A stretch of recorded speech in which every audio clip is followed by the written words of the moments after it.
Beards and Bangers, and today I'm on a little road trip. I'm in Miranda, the Rover 75 CDTI, and I was contacted by a subscriber in the week, and I'm off to see his car in about half an hour, in fact.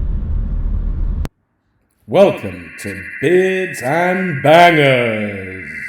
So I'm just stuck on the A303. So I'm, as some of you know, in mid Buckinghamshire, and where I'm going to a village near Salisbury. It's not that far from me actually, but got to come past Stonehenge. I'm about to do in a minute. I don't know whether I'll be able to show you Stonehenge, but we'll see.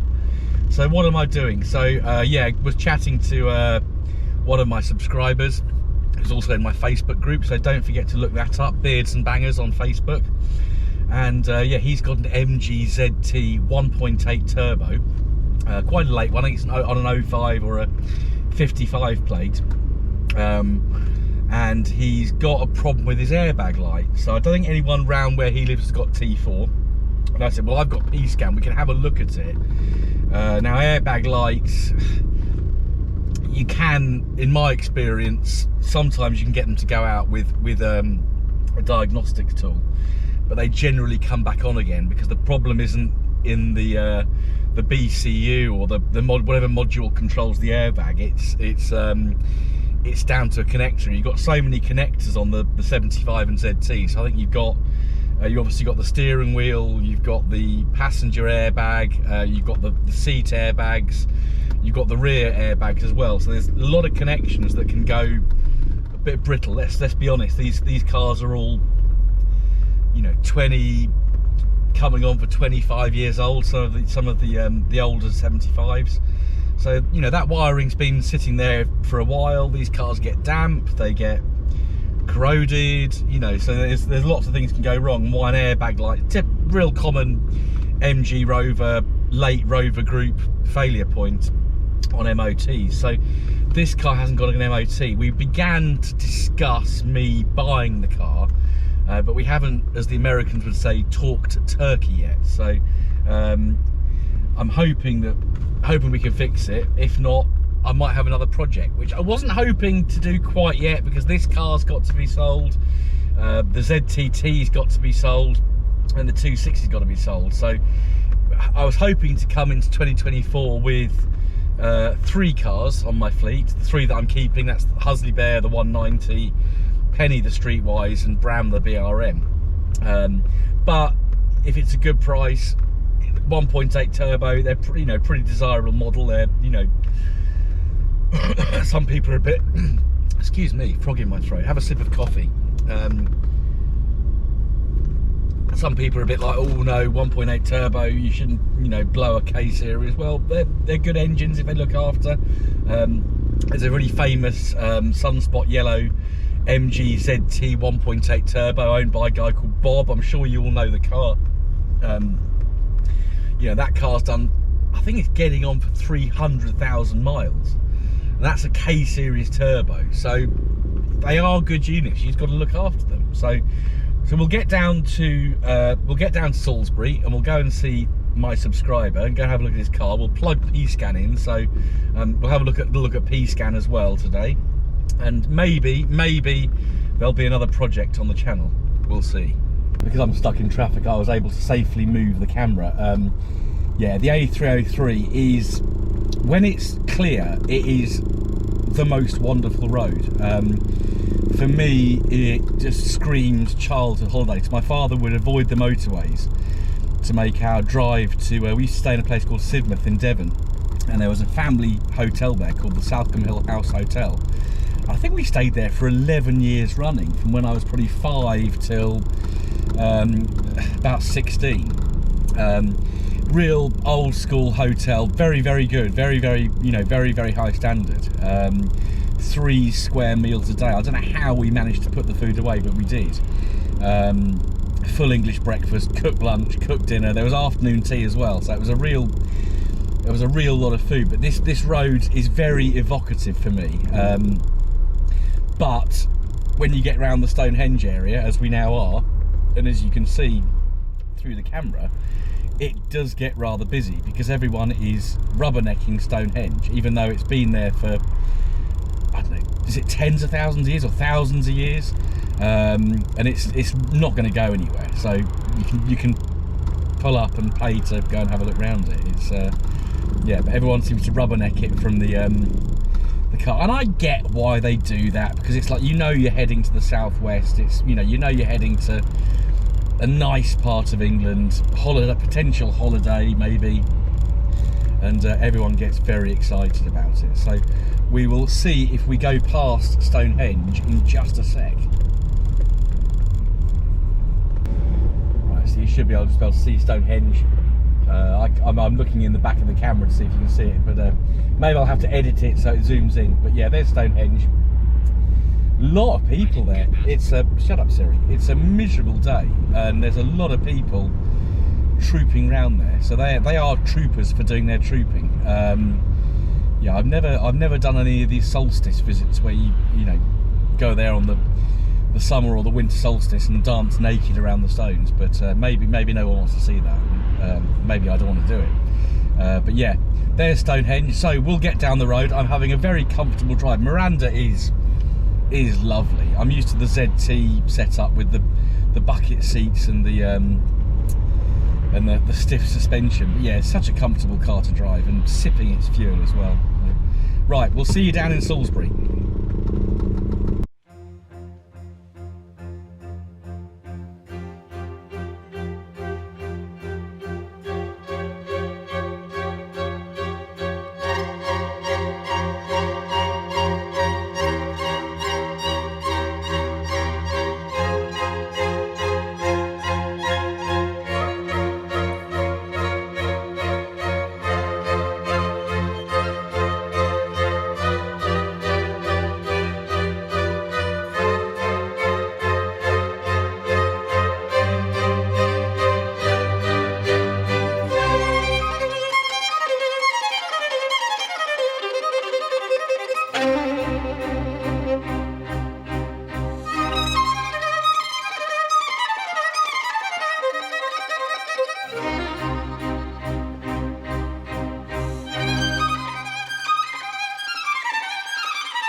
Okay, so just turned up in Wiltshire. The weather here is best in Oxfordshire. Here is the car in question. So what I'm going to do is get the Pscan, and we're going to plug it in, see if we can get the airbag light to go out. Then I'll have a chat with Matt about what he wants to do with the car, because he's not overly sure. Matt's not going to be in the video, but we'll get the Pscan out and see what we can find out about this ABS airbag light. Always say that. Okay, so we'll get the OBD connected up, and then I'll talk to you a little bit about Pscan. I have done a Pscan video before, but it wasn't very good. Oh God, my eyesight.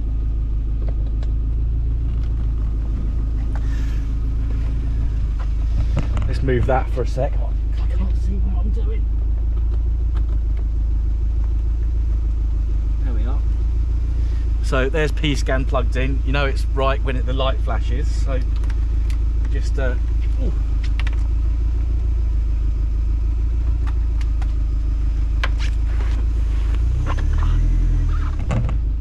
excuse the jiggliness. So common problem on MG Rovers is the airbag light coming on. Now Matt has changed it. It's got these lovely black leather seats, which we'll have a look at in a sec.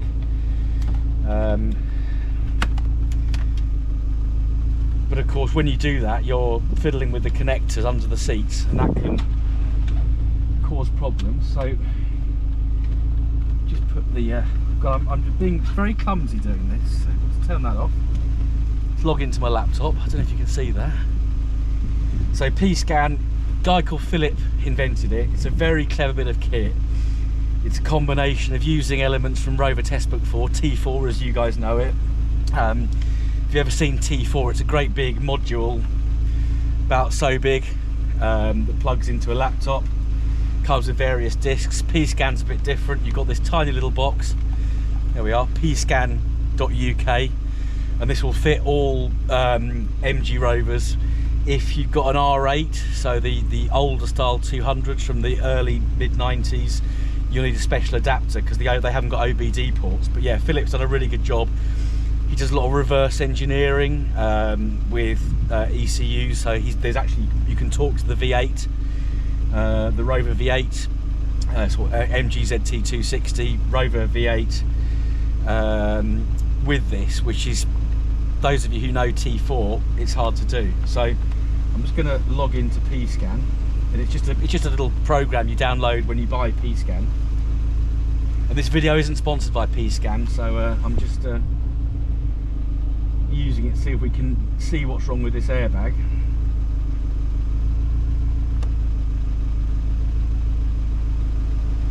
So you probably can't see it, but I'm going to select airbags on here. I'll grab the camera in a sec so you can have a look. Right, so I'm into the airbag thing. It's just going through some various bits and bobs. Turn off ignition. So a bit like T4, you have to cycle the ignition a few times.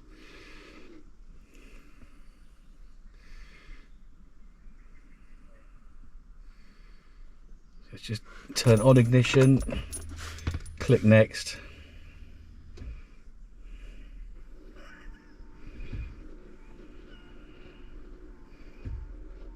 It's doing something.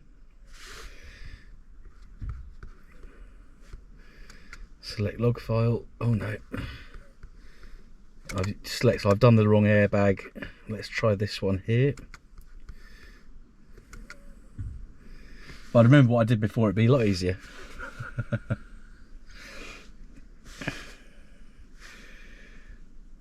So it's just settling down. Aha, here we are. So read error codes. So the left front side airbag resistance too high. So that could be under the seat. It could be the passenger airbag over there. We'll try and erase the error codes. Press erase again to confirm. So that's done it. Let's start the car up now and see. No, so it is a mechanical thing or electrical thing. It's not a computer thing. So we know one thing we've got to do to this car. More on that in a sec. So this visit to Matt has gone very beards and bangers. So yeah, you know, I said I was going to reduce my fleet to 3. Well, it's still at 6. Well, it was at 6 this morning. It's now at 7 because I've just actually agreed to buy this car as another project. Looking around the car, hopefully a fairly light project. I've just now got to get this car back to Aylesbury. So yeah, I'll give you a quick look at it, but we'll do a full reveal. We'll do a full reveal when the car's back up in Buckinghamshire. But yeah, here it is. X-Power, another X-Power grey, my favourite car. Some of you are going to be going, oh my god, he's bought another car in that boring colour. But I'm actually really pleased. Look, black, freshly painted black 11s.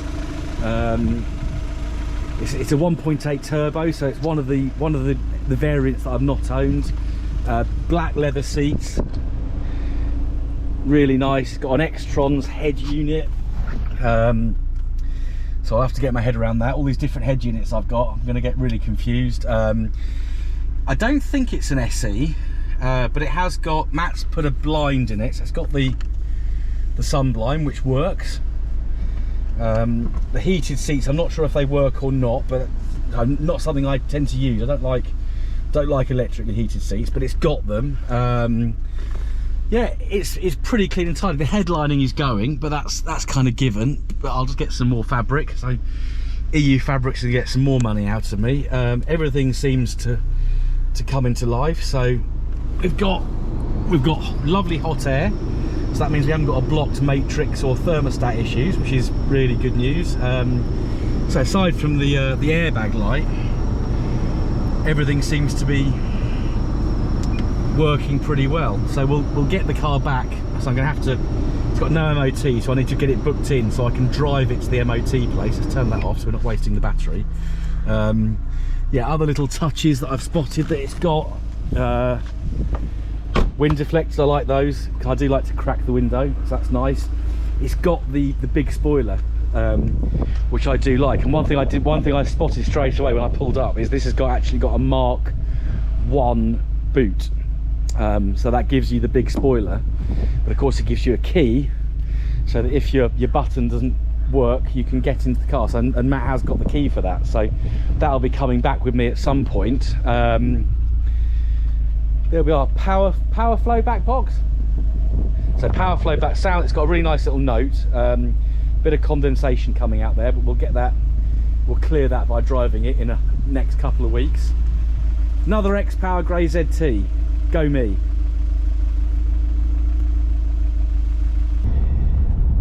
Yeah, so that all went really beards and bangers, didn't it? I yeah, went down there not just thinking I was going to try and maybe help with the airbag light, and I haven't come away with the car because we need to get it either transported or booked in for MOT so I can drive it. I'm pretty sure if you've got it booked in for MOT, you can drive it to the test centre legally, even though it's 100 miles for me. But yeah, so that was my Saturday morning. And yeah, I'm really pleased. Another X-Power Grey ZT coming to me. So the major things it needs doing are, to get it through the MOT, is the airbag light, and then there's a couple of cosmetic tweaks needed. But Matt's actually got a few spares as well, so I might make him an offer for those. Really pleased with the wheels it comes on. I think their 11s do look nice. Might still buy the grid spoke wheels he's got separately as well. Not sure yet. I'll give that a bit of thought. So we're going to get another series on B&B. So yeah, what have we got? We've got the ZTT is now going to be a series because that hasn't sold.